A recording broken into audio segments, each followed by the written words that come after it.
What's going on, everyone? Free agency in the NBA is in full swing. And I wanted to take a little pause from all the signings to kind of explain the new CBA and a little bit of why we are seeing so many of the good teams like the Boston Celtics getting rid of their pretty good players and seeing a lot of contracts going out that seem lower than usual. So we're going to talk about the salary cap. All right, salary cap. So you guys are aware is pretty much the cap of how much teams are allowed to spend on all their players. So their whole roster last season, teams were allowed to spend up to $140.588 million on their roster. Now, teams could exceed that, but if they exceeded that number, they had to pay essentially a luxury tax, which before last season, teams like the Warriors with KD and all those teams, or the big three in Miami with Chris Bosh, Dwayne Wade, and LeBron James, were exceeding that number by a lot and didn't care to pay the luxury tax because, some of these teams have a lot of money. The Joe Lacob and the Warriors have a lot of money, so they were willing to essentially pay for the championship. They were willing to pay more to bring in the better players and pay for that. So what the new CBA did, it hurt the players. But what it did is it created a more fair way in what the goal should be, a fair league, essentially, where there is competition and you want you want to try to avoid having a team win 10 straight championships because the parity is not there anymore. So what that opened up was the first apron and the second apron, which is pretty much just harsher penalties for these teams to tell them essentially like, hey, if you want to pay for your championship, we are going to restrict you in other areas. So this was another thing that's happened this year is the salary cap, the max that it can go up year to year is 10%. And most teams assume, because the league does well, that, next year the salary cap will go up by 10%. So a lot of the contract structures that you see, guys will get raises as the years go on because a $30 million a year contract today is probably equivalent to a $33 million contract next season when the salary cap goes up 10%, hypothetically. However, this year, after all the earnings and they do all their math, teams figured out that the cap wasn't going to go up by 10%. It only went up by 7%. So what that means is all the teams that gave the guys contracts in years past with thinking that this would be a 10% increase, it's actually a 7% increase, not 10. So it made them squeeze their pockets a little bit. So this year's numbers look like this. For the upcoming season, the salary cap is $154.647 million. If you go above that, you are now entering what's called the luxury tax once you meet that threshold, which I think is around 180-something million. Essentially, if you get a guy and his contract's $10 million and you're looking at your salary cap is at 145 right now, and you get him and you get up to 155, from my understanding, you kind of get a pass. But essentially, once you exceed that, but if that contract is $40 million, now you're going to exceed the salary cap by a lot. And I don't really know, don't quote me on that, what that number is. But if you do that, you enter the luxury tax. So these numbers are based off of what I found the 23 season. So this is from 2 years ago. But just so a simple explanation is, if you went up between $0 to $5 million, that's $1.50 per dollar. So that's your tax in the luxury cap. This is what teams like the Warriors and stuff were willing to do. And they were willing to, when the cap was $140 million, they were willing to spend $200 million. But those 60 that they were over would be taxed at this rate. So with these numbers, let's say you're looking at a $5 million contract at $1.50. Now it's going to be more than that. So you're not spending $5 million, you're spending more than that. So that started kind of the premise of that was to hope that teams wouldn't exceed that by a lot, but teams were doing it. The incomes in the first apron, second apron, and that will break these aprons down essentially because the penalties are much, much harsher. So now a team like the Celtics that last year was in the second apron and didn't mind it because they were willing to essentially pay that bill for a chance at the championship. Now with Tatum out all year long, they might not like their chances. They might think, you know what, we might not be able to win the chip this year. So why are we willing to pay so much money for a team that's not built for a championship? So essentially what that did was made them start, letting go players like Kristaps Porzingis, like Drew Holiday. So here we'll look at the penalties for the first apron.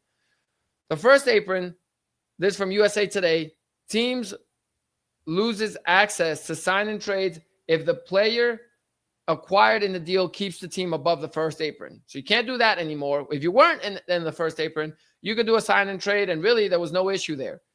Another thing is teams cannot sign waived players with a salary above the mid-level exception. So if a player is waived and you are limited now to 12.8 million as essentially the max that you can offer to a waived player. So Dame Lillard, for example, who just got essentially waived by the Bucks, at this point now, if you are a first apron team, you can't really sign them for anything more than 12.8 million. So if a team comes in that's under the cap, let's say the Detroit Pistons or the Washington Wizards, and they want to offer them $20 million, you can't compete with that. Chances are you're going to lose that player.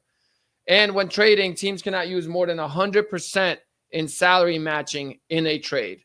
So obviously that means that the money you're bringing back in the trade can't exceed that. It has to be a 1-for-1, or you got to be dishing out more than you're taking in, which is what the Celtics essentially have been doing in the Jrue Holiday deal and the Kristaps Porzingis deal. Now, if you go into the second apron, which again, this upcoming season is at $207.824 million, team loses access to the mid-level exception in free agency. That's a whole nother topic that we'll discuss another time. But that is a card that a lot of teams do have, but second apron teams don't have. They cannot aggregate two or more player salaries in a trade. So you're limited. You can only trade, if it's the Celtics, they couldn't have traded, let's say, for example, Jrue Holiday, Luke Cornett, and Peyton Pritchard. That's three players. Can't do that. Team loses option to use trade exceptions agreed in previous years. So, again, if they had trade exceptions, can't use them, and the team cannot send out cash in trade negotiations. So, we just saw the Bulls do that. They traded for a player, I think they traded someone, I can't remember who it was, for cash, and the team that was dishing out the cash, if they were a second apron team, they can't do that. So, again, this is kind of what's changed the landscape of the NBA. And in my opinion, it's a good thing. It creates more parity across the league. It also makes GMs have to really, really think about who they're paying what salaries. If you were just, paying some guy not $40 million because you just thought, let me keep this asset, but now that asset is going to put you in the second apron, that is a lot more costly of a contract now. So teams got to GM better.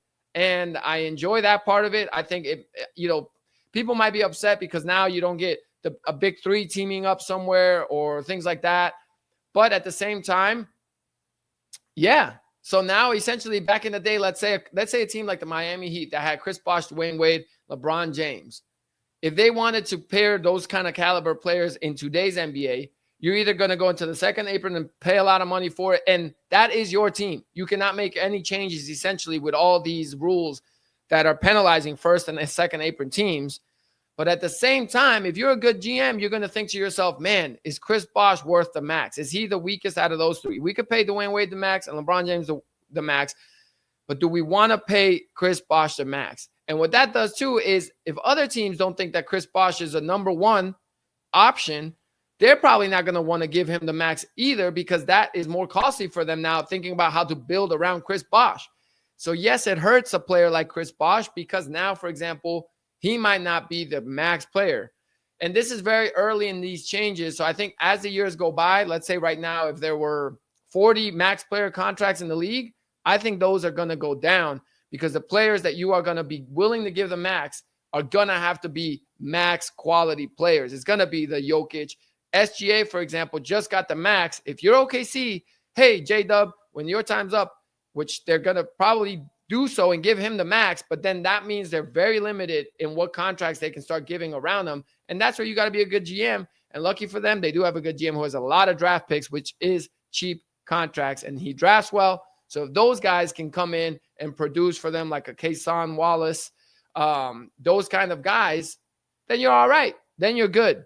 But if they want to pay, again, the OKC Thunder are a very special team because they got a lot of draft picks. But if you're one of those teams that doesn't have the draft picks, you are kind of stuck now. You can't have 3 max contracts and expect to have good role players or good bench unless you are just incredible at being a GM and finding guys that are in very minimum salaries that make a difference. So that's a little recap of how things have changed in the NBA. I will talk more about it as I learn more as well, but just wanted to give you guys those numbers and that mini lesson that I'm learning as I go. So comment if you have any questions, because I'd love to look things up as well and find out more. And have a great 4th of July weekend. I'll talk to you guys next time.